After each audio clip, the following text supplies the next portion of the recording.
राज्यातली मराठा समाजाच्या गोरगरिबांच्या लेकरांच्या हितासाठी भविष्यासाठी ही शेवटची अंतर्वालीतली बैठक होणार. ही अंतिम निर्णायक बैठक ही उद्या दिशा ठरवली जाणार आहे. 29 ऑगस्टला मुंबईला जायचं त्याबाबत मराठा समाजाच्या मागण्याच्या बाबत कोणता रूट आहे त्याच्याबद्दल मराठा समाजाला आतापर्यंत काय मिळालं, आता आपल्याला काय मिळवायचं याबाबत चर्चा होणार आहे.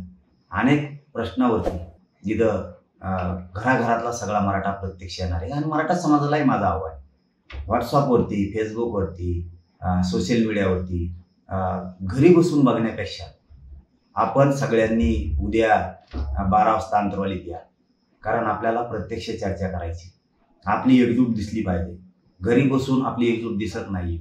आपल्या लेकरा बाळाचा आयुष्याचा प्रश्न जर मार्गी लावायचा असला तर आपण महिन्याला, 4 महिन्याला, 6 महिन्याला, वर्षाला कायमस्वरूपी सगळे कामं बाजूला ठेवून एकत्र आलं पाहिजे. आणि सगळ्यांना विनंती, अंतर्वालीतली शेवटची बैठक आहे, त्यामुळं सगळ्या महाराष्ट्रातल्या कानाकोपऱ्यातल्या मराठ्यांनी यावं. इथं आल्याच्या नंतर तुम्हाला प्रत्यक्ष सगळ्या गोष्टी सांगितल्या जातील. सगळंच मला आपल्या माध्यमातून मीडियाच्या, सोशल मीडियाच्या माध्यमातून सांगता येत नाहीये. त्यामुळे इथं खूप काही विषयावरती महत्त्वाच्या चर्चा होणार आहे. आणि ही मराठा बांधवांनी, गोरगरीब मराठा बांधव, श्रीमंत मराठा बांधव सगळ्यांनी आपले कामं सोडून अंतर्वालीत उद्या 12 वाजता यावं ही सगळ्यांना विनंती. बैठकीचा मुख्य अजेंडा नेमका काय असणार आहे? हेच की मराठा समाजाचे आतापर्यंत आपल्याला काय मिळालं, आता काय मिळवायचं, आपण कुठल्या कुठल्या विषयावरती ठराव करून ठाम व्हायचं की हे मिळवायचं. समाज शेवटी एकजूट राहायला पाहिजे. बैठकीचा अजेंडा म्हणजे समाजाला आपल्याला उंचीवरती न्यायचं, वरती न्यायचं. समाज खाली नाही आला पाहिजे. समाजाचा कायम एकजूट राहिली पाहिजे. त्यासाठी प्रत्यक्ष बैठक उपस्थित राहू, प्रत्यक्ष बैठकीला उपस्थित राहू आपण आपली एकजूट पण दाखवायची आणि आपल्या मागण्याची सुद्धा सगळ्या अंमलबजावणी करून घ्यायची. समाज मोठा करणं, लेकरं बाळ मोठे करणं हाच मुख्य या बैठकीचा अजेंडा. लेकरं बाळ आपल्या खुर्चीवरती बसले पाहिजे, आपले लेकरं बाळ अधिकारी झाले पाहिजे, आपल्या हातातली आऊतकाठी सुटली पाहिजे. आपण रात्रंदिवस शेतकरी बांधव, गरीब मराठा काबड कष्ट करतो लेकरं मोठं होण्यासाठी आणि त्यांना त्यांचा अधिकार मिळवून देण्यासाठी, त्यांचं भविष्य घडवण्यासाठी. या बैठकीचा मुख्य अजेंडाच हा आहे की मराठा समाजावरती होत असलेला अन्याय थांबला पाहिजे. मराठा समाजाच्या मागण्या सगळ्याचे सगळ्या त्याची आता अंमलबजावणीच झाली पाहिजे. हा मराठा समाजाच्या मागण्यांचा बैठकीचा मुख्य अजेंडा आहे. पण सगळंच मी आता आपल्याला सांगणार नाही, त्याच्यासाठीच उद्या बैठक ठेवली. आणि सगळा मराठा समाज आता फेसबुक, व्हॉट्सअपवरती, सोशल मीडियावरती ऐकणार नाही, तो प्रत्यक्षित ऐकायला येणार आहे. कारण ही अंतर्वालीतली शेवटची बैठक आहे. आता मात्र विजय मिळवायचा, यासाठी मराठी इथे येणार आहेत. सगळंच मला आज सांगून योग्य होणार नाही. माझा आणि माझ्या समाजाचा काय उद्देश आहे, बैठकीचं मुख्य धोरण काय, आपल्याला काय करायचंय, काय मिळवायचंय हे उद्या सविस्तर माझ्या मराठा समाजाला मी सांगणार आहे. आज उद्या बैठक आहे, त्याच्यामुळे आज मला सगळं सांगता येणार नाही आणि ते मी सांगणार पण नाही. माझा मायबाप समाज राज्यातल्या कानाकोपऱ्यातून उद्या येणार आहे, त्यांच्या समक्ष मी सगळ्या गोष्टीचा उलगडा करणार आहे. त्याला काय म्हणतोय आपण, बॉम्ब फोडल्यासारखं.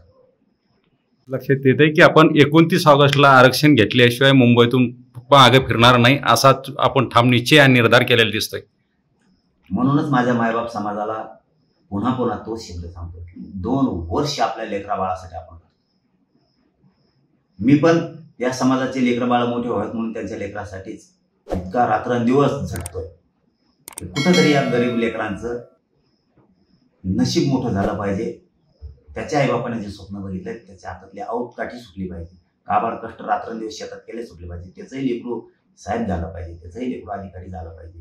त्याच्याही पोरं उच्च शिक्षण घेतलं पाहिजे, ते डॉक्टर, इंजिनियर झाले पाहिजे, ते पोलीसमध्ये गेले पाहिजे, महसूलमध्ये गेले पाहिजे. म्हणून ही अंतिम फाईट करायची. आता सुट्टी नाही आणि मी मागं हटत नसतो, आता मागं हटत नसतो आणि मुंबई आम्ही सोडीत बी नसतो. आता पुऱ्या मागण्यांची अंमलबजावणी झाल्याशिवाय मुंबई सोडायची नाही. जे व्हायचं असेल ते होईल, पण आता मुंबई सोडायची नाही. पण आंदोलन मात्र शांततेत असणार आहे, पण विजय घेऊनच मागं फिरणार आहे. म्हणून ही शेवटची बैठक आणि लढा सुद्धा अंतिम आहे आणि आरपारचा आहे आणि शेवटचाच आहे. पण मराठ्यांचा संयम बघू नका. मराठ्यांनी खूप संयम धरलाय 2 वर्ष. पुन्हा पुन्हा मराठ्यांचा अपमान करायचं काम करू नका. म्हणून सगळ्यात अगोदर माझं महत्वाचं आहे, बाकीचं मी तर बघणारच आहे आता सरकार. मराठा समाजाला आव्हान, फक्त तुम्ही घरी बसून व्हॉट्सअप, फेसबुकवर, सोशल मीडियावरती इथं काय बैठकीत झाले ते बघू नका.